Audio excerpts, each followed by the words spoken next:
Hello guys, this is Mahendra Jakulwar and once again welcome to my YouTube channel. Dear friends, in this video we are going to solve the numerical problem based on the 4th chapter of 10th standard, that is effect of electric current. So before starting this video, I request you all, if you didn't subscribe my channel, then please subscribe the channel and press the bell icon to get the notification of my new videos. Dear friends, let's start the numerical problems which is given in the exercise of 4th chapter, that is effect of electric current. The very first problem given on page number 61, that is heat energy is being produced in a resistance in a circuit at the rate of 100 watt. You can read the problem here. The current of 3 ampere is flowing in the circuit. What must be the value of resistance? So we have to calculate the resistance in the circuit. So what is given in the numerical problem is very important. So first of all, we will write the given data which is given in the problem. So what is given in the problem? A heat energy is being produced in a resistance in a circuit at the rate of 100 watt. It means that the power is given here, or heat energy is given. That means what? Power is given. So what is given in the numerical problem? First of all, we have to write given data. Okay. So here heat energy is given, that is 100 watt, or you can write heat is nothing but the power, therefore you can write power P is equal to, and the current of 3 ampere is flowing in the circuit. The value of current is also given here. The current is denoted by letter I, and what is the current? That is 3 ampere. 3 ampere current is flowing through the circuit. And what is the question? What must be the value of resistance? So we have to calculate, or we have to find the value of resistance here. So what we have to find? We have to find the R. Okay. So in the problem, the heat or the power is given, that is 100 watt, and current, the value of current is also given, it is 3 ampere, and we have to calculate the resistance in the circuit. So let's see what is given in the problem. So power is given and current is given, and we have to calculate the resistance. So first of all, we are going to use the formula of power. What is the formula for power? We know that power is given by power is equal to voltage into current. Voltage into current. Okay. So power is denoted by letter P. Therefore, P is equal to voltage V into I. Okay. But the voltage is not given here. Therefore, we will rearrange this formula. We have to find the value of voltage first. Therefore, this formula will become V is equal to P divided by I. Now put the values. Power, that is 100 divided by, and current is 3 ampere, and if you solve this, you will get the voltage, that is 33.3. This is V. And what is the unit of voltage? Of course, that is volt, and you will get the value of voltage here. Now, but what we have to find? We have to find the resistance, not the voltage. Okay. To find the resistance, we use one more formula, that is Ohm's law. That is V is equal to I into R. Okay. Now we have the current and we have to find the resistance. Therefore, rearrange this equation.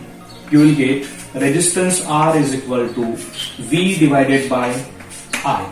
Okay. Now put the value of voltage. Just we have calculated. Therefore, voltage is equal to 33.3 divided by, what is the value of current? The current is 3. Let's solve this. 3 ones are 3. Again 3 ones are 3. 3 ones are 3. This is the value of resistance in the given circuit. Now 11.1 means what? It is approximately equal to 11. Therefore, you will get the resistance is equal to 11 ohm. What is the unit of resistance? It's ohm. Okay. So this is the answer. And finally, you have to write in words. So resistance in a given circuit is 11 ohm. तो बच्चों हमने numerical problem को तो solve कर लिया है, हमारा answer भी आया है, राइट? आंसर करेक्ट है, लेकिन हमें मार्किंग सिस्टम को समझना होगा। जब आप न्यूमेरिकल प्रॉब्लम सॉल्व करते हो तो उसमें स्टेप वाइज आपको मार्क मिलते हैं। मान लो कि ये एग्जांपल 2 मार्क्स के लिए पूछता है, तो 2 मार्क्स में आपको कौन से स्टेप को कितने मार्क्स मिलेंगे, ये बहुत इंपॉर्टेंट है, ये समझना बहुत इंपॉर्टेंट है। अगर किसी ने पूरा न्यूमेरिकल प्रॉब्लम सॉल्व नहीं भी किया है तो उसको स्टेप वाइज मार्क मिलेंगे। अगर मान लो कि ये न्यूमेरिकल प्रॉब्लम 2 मार्क्स के लिए पूछते हैं तो इसमें आपको स्टेप वाइज मार्क मिलेंगे। तो फर्स्ट ऑफ ऑल जो हमने ये गिवन डाटा लिखा है इसको हाफ मार्क मिलेगा यहां से यहां तक। Okay, what is given in the numerical problem, अगर ये आप लिखते हो तो यहां पे आपको हाफ मार्क मिलता है। उसके बाद जो नेक्स्ट का हाफ मार्क होगा वो रहेगा आपका फार्मूला के लिए। If you write the correct formula then you will get half mark. इस फार्मूला के लिए होगा half mark. Okay, half and half 1 हो गया। उसके बाद इस फार्मूला में वैल्यू पुटिंग एंड कैलकुलेशन को हाफ मार्क रहेगा। अगर इस फार्मूला में करेक्ट फार्मूला लिख के उस पर आप करेक्ट वैल्यू पुट करते हो और करेक्ट कैलकुलेशन करते हो यहां तक, तो ये पूरे स्टेप को आपको मिलेगा हाफ मार्क, राइट? यहां तक, ठीक है। अगर आप करेक्ट आंसर भी फाइंड करते हो तो आपको वैल्यू पुटिंग एंड कैलकुलेशन आपको रहेगा हाफ मार्क, और रिमेनिंग हाफ मार्क जो रहेगा वो रहेगा आपके आंसर के लिए। क्वेश्चन क्या पूछा था, what is the value of resistance in given circuit, ये क्वेश्चन था, करेक्ट? आपने सॉल्व कर लिया, रेजिस्टेंस की वैल्यू भी निकाली, लेकिन अगर आप वर्ड में नीचे नहीं लिखते हो या फिर उसमें क्या पूछा गया है क्वेश्चन, उसका आंसर अगर नहीं लिखते हो तो आपका हाफ मार्क जा सकता है, राइट? आपको आंसर लिखना है इन वर्ड्स और उसका करेक्ट यूनिट भी लिखना है। सो जब यहाँ पे लिखोगे therefore, वर्ड्स में लिखना है आपको therefore the resistance in the given circuit is 11 ohm। अगर ये लिखते हो फाइनली आपको यहाँ पे मिलेगा half mark. So half plus half plus half plus half आपको बन जाएगा 2 marks. So in this way हर एक न्यूमेरिकल प्रॉब्लम आपको ऐसे सॉल्व करना है, स्टेप बाय स्टेप। आप यहां तक भी सॉल्व करते हो तो आपको हाफ मार्क मिलेगा, लेकिन यहाँ पे ध्यान में रखना आप करेक्ट आंसर लास्ट में अगर नहीं लिखते हो तो आपका हाफ मार्क चला जाएगा, आपको हाफ मार्क्स नहीं मिलेगा। सो इस स्टेप को फॉलो करके हम हर एक न्यूमेरिकल प्रॉब्लम को सॉल्व करने वाले हैं। हर एक न्यूमेरिकल प्रॉब्लम में हमको यही स्टेप को फॉलो करना है। फर्स्ट हमको गिवन डाटा लिखना है, फिर करेक्ट फार्मूला लिखना है, फिर वैल्यू पुट करना है, कैलकुलेशंस करना है, और ये पूरे कैलकुलेशन करने के बाद आपको एक बार फिर से क्वेश्चन की तरफ देखना है, what is asked in the question, question में क्या पूछा गया है। सो इसका आंसर फाइनली आप वर्ड में लिखोगे। So the resistance in the given circuit is so and so. Okay, so let's see next numerical problem. 2 tungsten bulb of wattage 100 watt and 60 watt power work on 220 volt potential difference. If they are connected in parallel, how much current will flow in the main conductor? ये question है।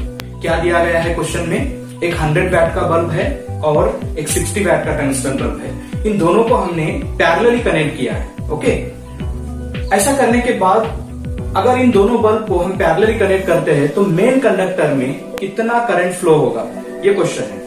सो सबसे पहले हम diagram बना के देखते हैं कि ये कनेक्शन कैसे दिखेगा। हमने 2 बल्ब को कनेक्ट किया है। ओके, सो यहाँ पे this is the first bulb और and this is the second bulb. कैसे कनेक्ट किया है इसको, पैरेलली। ओके, इसको पैरेलल कनेक्शन है। 9th स्टैंडर्ड में आपने स्टडी किया होगा और series combination and parallel combination, तो इसमें इसको पैरेलली कनेक्ट किया है और यहाँ पे वोल्टेज देंगे हम, की है। ओके, सो पहले बल्ब का पावर है 100 वैट और सेकंड बल्ब का पावर है 60 वैट। इन दोनों को हमने पैरेलली कनेक्ट किया है। अब क्वेश्चन क्या पूछा है, find the current flowing in the main circuit और मेन कंडक्टर। मेन कंडक्टर में से कितना करंट फ्लो होगा, मतलब यहां से जो करंट फ्लो होगा वो हमको निकालना है। और पैरेलल कनेक्शन में हमको पता है ये करंट, अगर मान लो कि यहाँ से आई करंट फ्लो हो रहा है, यहाँ पे आने के बाद ये करंट डिस्ट्रीब्यूट होगा। कुछ करंट ये ऊपर वाले बल्ब में से जाएगा जो 100 वैट का है और कुछ करंट उसमें से 60 वैट वाले बल्ब में से जाएगा। तो यहाँ पे ये करंट आए, यहाँ आने के बाद यहाँ पे इस करंट का डिस्ट्रीब्यूशन होगा, ये करंट स्प्लिट होगा। इसमें से I1 करंट फ्लो होगा और इसमें से I2, राइट। ये I1 करंट बल्ब 1 में से जाएगा, I2 करंट बल्ब 2 में से जाएगा। फिर यहाँ पे आने के बाद फिर से ये करंट का यहाँ पे एडिशन हो जाएगा, तो यहाँ पे फिर से I करंट फ्लो होने लगेगा, राइट। यहाँ से I फ्लो हो रहा है, यहाँ पे होने के बाद वो स्प्लिट हो रहा है, ब्रेक हो रहा है I1 एंड I2, फिर यहाँ पे आने के बाद फिर से उसका सम हो रहा है। तो मेन कंडक्टर जो है, this is the main conductor, main conductor में से कितना करंट फ्लो हो रहा है, तो वो हो रहा है I करंट फ्लो है, राइट। सो क्वेश्चन क्या पूछा है, find the current flowing in the main conductor. ये मेन कंडक्टर में से जो करंट फ्लो हो रहा है वो हमको निकालना है। कितना करंट फ्लो हो रहा है यहाँ पे I, राइट। और इंडिविजुअली ये बल्ब में से कितना फ्लो हो रहा है I1 एंड I2। प्रॉब्लम में दिया गया है 2 बल्ब को हमने पैरेलल कनेक्ट किया है। पहला बल्ब का पावर जो दिया है हमको, जिसको हम P1 बोलेंगे, P1 is equal to 100 watt. दूसरे बल्ब का भी पावर दिया गया है, that is P2 is equal to कितना दिया है वो 60 वैट। पोटेंशियल डिफरेंस दिया है, कितना है पोटेंशियल डिफरेंस, उसको हम V से डिनोट करते हैं, V is equal to 220 volt. This is given in the numerical problem. And what we have to calculate, we have to calculate current flowing in the main conductor. Main conductor में से जाने वाला current हमको find out करना है। So we have to find the value of I, okay. तो सबसे पहले हमको ये बल्ब 1 और 2 में से इंडिविजुअली कितना करंट फ्लो हो रहा है वो कैलकुलेट करना पड़ेगा। मतलब हमको I1 और I2 की वैल्यू फाइंड आउट करनी होगी। अगर इन दोनों का हम सम करते हैं तो हमको मिलेगा I, correct. So first of all क्या क्या दिया गया है न्यूमेरिकल प्रॉब्लम में वो देखना है। पावर दिया है, वोल्टेज दिया है, तो इसके ऊपर से हम करंट की वैल्यू फाइंड आउट कर सकते हैं, right. So for the first bulb, the power of first bulb we know that P1 is equal to क्या आएगा, power P is equal to voltage into current होता है। देयरफॉर वोल्टेज दोनों भी इसमें कॉमन है, देयरफॉर यहाँ पे हम V लेंगे इनटू, अब करंट बल्ब B1 में से या फिर पहले बल्ब में से कितना करंट फ्लो होगा उसको हमने माना है I1। Therefore for the first bulb the current flowing through the first bulb is I1। This is the first formula. तो यहाँ पे वोल्टेज दिया है, पावर दिया है, करंट हमको कैलकुलेट करना है। So how much current will be flow through the first bulb? That is I1 is equal to P1 divided by V. And what is P1? That is 100 watt divided by V is equal to 220 volt. और इसको calculate करने के बाद ये 0 0 cancel हो गया। तो यहाँ पे हमको मिलेगा I1 is equal to 10 divided by 22। और इसको अगर हम कैलकुलेट करते हैं तो इसका वैल्यू आएगा 0.45 एम्पियर, राइट। 0.45 एम्पियर इसकी वैल्यू है ये। This is the value of current flowing through the bulb 1, first bulb, okay. Now ऐसे ही हमको कैलकुलेट करना है current flowing through the bulb of 60 watt. Second bulb में से जो करंट फ्लो है उसको कैलकुलेट करना है। P2 is equal to, voltage common है तो हम V लेंगे into I2। Therefore I2 is equal to क्या आ जाएगा, P2 divided by V and put the value. P2 कितना है 60 है, V अगेन 220, 0 0 कैंसिल हो गया, तो कितना आएगा हमारा 6 डिवाइडेड बाय 22। इसको अगर हम यहाँ पे सॉल्व करते हैं तो इसका आंसर आएगा 0.27। This is the value of I2, current flowing through the bulb of wattage 60 watt, और ये रहेगा current flowing through the bulb of wattage 100 watt, okay. हाँ, अब यहाँ पे डायग्राम में देखना, हमने I1 कैलकुलेट किया, I2 कैलकुलेट किया, लेकिन हमको पूछा क्या है, current flowing in the main conductor. ये मेन कंडक्टर में से कितना करंट जा रहा है, तो हमको पता है यहां से करंट जाने के बाद स्प्लिट हो रहा है, फिर यहां से आने के बाद इसका सम होगा। अगर हम I1 प्लस I2 निकालते हैं तो हमको क्या मिलेगा, I मिलेगा from the diagram. Therefore I is equal to I1 plus I2। Put the value of I1 and I2। What is the value of I1? That is 0.45 plus ये आएगा 0.27। इसका एडिशन करने के बाद हमारा आंसर आएगा 0.72 ampere. This is the value of current flowing in the main conductor. So हमारा answer मिल गया है I is equal to 0.72 ampere. लेकिन यहाँ पे फिर भी आपका हाफ मार्क जा सकता है, तो आपको फाइनली क्या लिखना है, वर्ड में इसका आंसर लिखना है। Therefore the current flowing in the main conductor is 0.72 ampere. Third problem दिया है, who will spend more electrical energy, 500 watt TV set in 30 minutes और 600 वैट हीटर इन 20 मिनट्स। यहाँ पे कंपैरिजन है, दो गैजेट्स दिए हैं हमको। एक 500 वैट का टीवी सेट दिया है जिसको हम 30 मिनट्स तक रन कर रहे हैं या फिर चला रहे हैं, और दूसरा है 600 वैट हीटर जिसको हम 20 मिनट तक चला रहे हैं। तो इन दोनों में से कौन सा इक्विपमेंट ज्यादा पावर कंज्यूम करेगा, ज्यादा एनर्जी कंज्यूम करेगा, ये हमको निकालना है। So first of all write given data. क्या दिया है, पहले हम लिखेंगे power of TV that is P1 is equal to कितना है, 500 वैट। ओके, और इसका टाइम जो है T1 is equal to 30 minutes. Okay, second, power of the heater is given, P2 is equal to, that is 600 watt, and time T2 is equal to 20 minutes. So ये data हमको given है। हमको क्या निकालना है, कौन ज्यादा पावर कंज्यूम करेगा, कौन ज्यादा एनर्जी कंज्यूम करेगा, ये हमको कैलकुलेट करना है।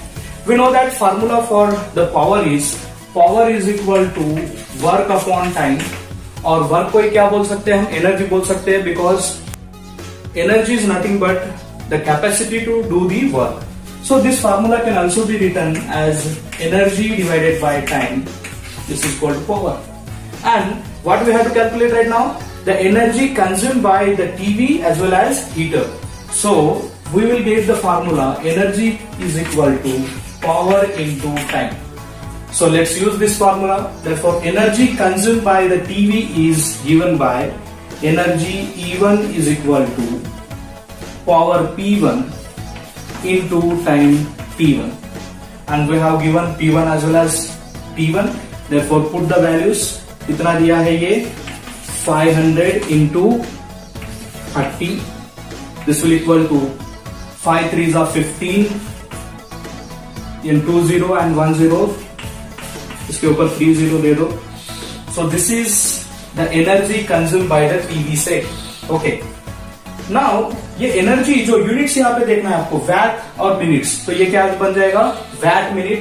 ओके, तो ये बन जाएगा वैट मिनट.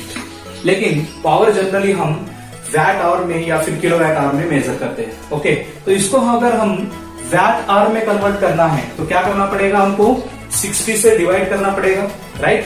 क्योंकि हम मिनट्स को आवर में कन्वर्ट कर रहे हैं तो 60 से डिवाइड करेंगे.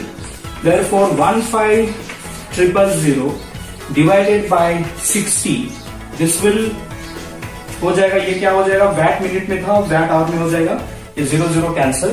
तो इसका आंसर आएगा 250, ये रहेगा वैट आवर. और जनरली एनर्जी जो है हम वैट आवर में नहीं बल्कि किलो वैट आवर में निकालते हैं. 1000 से हम इसको डिवाइड करना पड़ेगा, तो हमारा आंसर आएगा energy E1, energy consume by the TV set is equal to 0.25 kilo watt hour. This is the energy consume by the TV set. We have calculated the energy consume by the TV set. Let's calculate the energy consume by the heater. We are going to use the same formula, that is E2 or energy consumed by the electric heater is equal to power P2 into time T2. Let's put the values. P2 कितना दिया है 600 watt into T2 20 minutes. Okay, तो इसका answer आएगा 6 2 12, इसके ऊपर 3 0. ये answer किस में आएगा अभी, वैट मिनट्स में. तो इसको हम कन्वर्ट करेंगे वैट आवर्स में. क्या करना पड़ेगा, डिवाइडेड बाय 60. तो आपका आंसर आएगा 200 watt hour. Okay, now we have to convert this into kilowatt hour. Again इसको किससे डिवाइड करना है, 1000 से डिवाइड करना है। Therefore 200 divided by 1000 that will equal to 0.2 kilowatt hour. This is the energy consumed by the electric heater. From this we can clearly say that is E1 is greater than E2. So from this discussion we can say that the TV set consumes the more energy, that is 0.25 kilowatt hour. And the last problem is an electric iron of 1100 watt is operate for 2 hours daily. एक electric iron है जिसका weightage दिया गया है, कितना है वो 1100 VAT. इसको डेली हम 2 आवर्स के लिए ऑपरेट करते हैं। What will be the electrical consumption expenses for that in the month of अप्रैल। तो अगर हम 1100 वैट का इलेक्ट्रिक आयरन रोज 2 घंटे के लिए यूज करते हैं तो अप्रैल मंथ में इसका एक्सपेंस क्या रहेगा वो हमको कैलकुलेट करना है। वहां पे रेट दिया गया है, इलेक्ट्रिक कंपनी जो है वो 5 रुपीज पर यूनिट के लिए देती है, तो वहां पे कितना खर्चा आएगा, कितना एक्सपेंस रहेगा उसका, वो हमको कैलकुलेट करना है। So first of all write the given data what is given in the problem. So here the power of the electric iron is given, that is power P is equal to 1000 and 100 watt. Okay. Next, time is given. It is operated for 2 hours daily. 2 hours. Then you have to calculate the expenses. कितना खर्चा आएगा इसका? Expenses. Question mark. Okay. So first of all, we have to calculate the energy consumed by this electric iron. We know that energy consumed by electric iron is given by energy is equal to power into time. And what is the power of electric iron? That is 1100 watt. हम units नहीं लिखेंगे, किंतु कितने समय के लिए चला रहे हैं उसको हम daily for 2 hours. So this will become 11 2 22 00। ये आंसर आएगा आपका वैट आवर में, VAT our. This is the energy consumed by the electric iron in 1 day. एक दिन का है ये, राइट? एक दिन। इसको हम किलोवाट आवर में कन्वर्ट करेंगे तो क्या करना पड़ेगा, सिंपली हमको 1000 से डिवाइड करना पड़ेगा। So this will become 2.2 kilowatt hour, right? This is what energy. So ये जो इलेक्ट्रिक आयरन है वो एक दिन में कितना एनर्जी कंज्यूम करेगा, 2.2 kilowatt hour. Okay. So for the month of April month के लिए कितना टोटल कितना एनर्जी कंज्यूम करेगा वो, we know that for the month of April, for April में कितने दिन होते हैं हमको पता है, 30 डेज होते हैं। देयरफॉर हमारा एनर्जी कितना है, 2.2 daily into 30, this will equal to, Therefore 2.2 into 30 is equal to हमारा आंसर आएगा 66 किलोवाट आवर, किलोवाट आवर। ये किसके लिए है, for the month of April. Energy consume in the month of April is equal to 66 kilowatt hour. And what we have to find, we have to find the expenses, कितना खर्चा आएगा। तो rate क्या है फॉर 1 यूनिट, 1 किलोवाट आवर को हम बोलते हैं 1 यूनिट। 1 यूनिट के लिए इलेक्ट्रिक कंपनी कितना चार्ज कर रही है, 5 रुपीज। देयरफॉर 66 यूनिट के लिए कितना खर्चा आएगा हमारा, therefore expenses is equal to कितना आएगा हमारा, energy into rate, right? Energy कितना कंज्यूम हुआ है, दैट इज 66 इंटू रेट कितना है 5 रुपीज। देयरफॉर कितना आंसर आएगा, सो हमारा आंसर आएगा 330 रुपीज। ओके। देयरफॉर हमारा एक्सपेंसेस कितना आएगा, 330 रुपीज। ओके। ये रुपीज का सिंबल अभी बदल गया है तो इसको हम ऐसा भी लिख सकते हैं, 330 rupees. Okay, in the month of April. So final answer क्या रहेगा हमारा, therefore the electric expenses in the month of April is 330 rupees. So dear friends, In this way, we have completed the fourth chapter of 10th standard, that is effect of electric current. We'll start the next chapter, that is heat, very soon. अगर आपको ये video अच्छा लगता है तो video को like करें, channel को सब्सक्राइब करके बेल आइकन प्रेस करना ना भूलें ताकि आपको नए नए वीडियोस के नोटिफिकेशन मिलते रहें। सो डियर फ्रेंड्स, मिलते हैं नेक्स्ट वीडियो में नेक्स्ट टॉपिक के साथ। तब तक के लिए bye bye and take care.